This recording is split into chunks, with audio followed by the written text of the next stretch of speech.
Founder and Executive Vice President of the Quincy Institute for Responsible Statecraft. He joins us now live from Washington, D.C. Thank you so much for being with us, Trita. So just to bring viewers up to speed with the latest developments, Donald Trump, of course, leaving the G7 in Canada abruptly because, quote, of what's going on in the Middle East. That's what the line was from the White House. And then now we're seeing reports that he has requested the National Security Room to be prepared as he returns early from the summit. And this, of course, comes after his post on social media that everyone should immediately leave, evacuate Tehran. What do you make of these developments?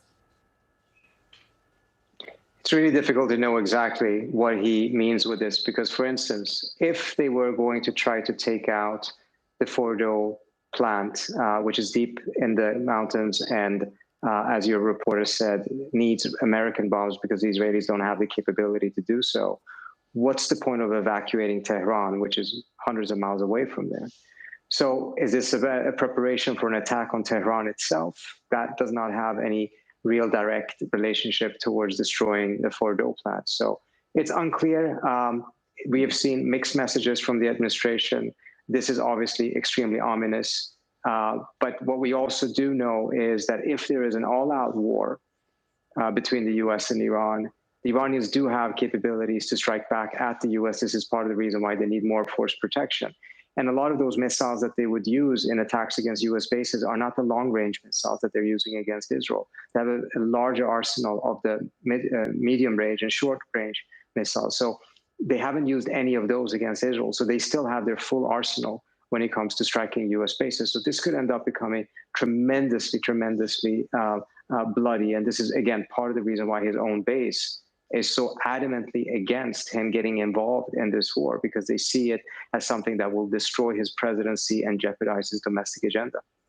And Trita, these seem like, as you say, significant and quite alarming developments. I mean, thus far, the president has seemed to be using the conflict as a negotiation tactic of sorts to bring Iran to the table. But these latest developments, does this really look like we're on the brink of the US getting directly involved? And just how concerning is that?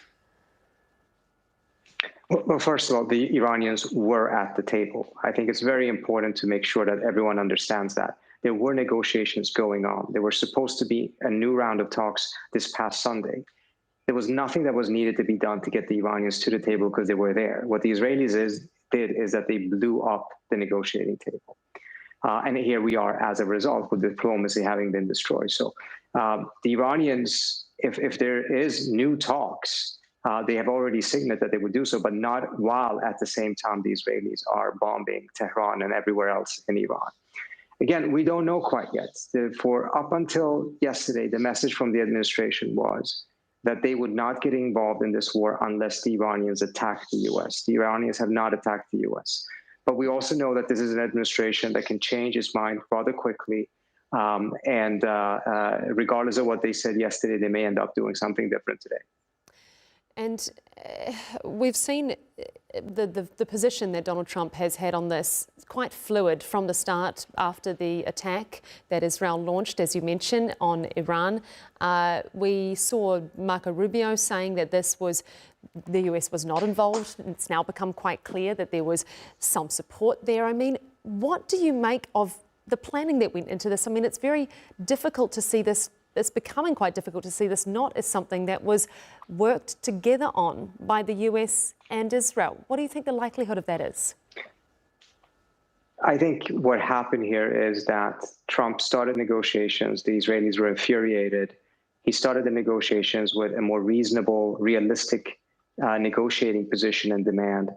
The Israelis managed to convince him that he has to adopt a zero enrichment objective, meaning instead of limiting Iran's nuclear program and inspecting it, they had simply to eliminate it, something that the U.S. has tried for 20 years and never, ever even gotten close to.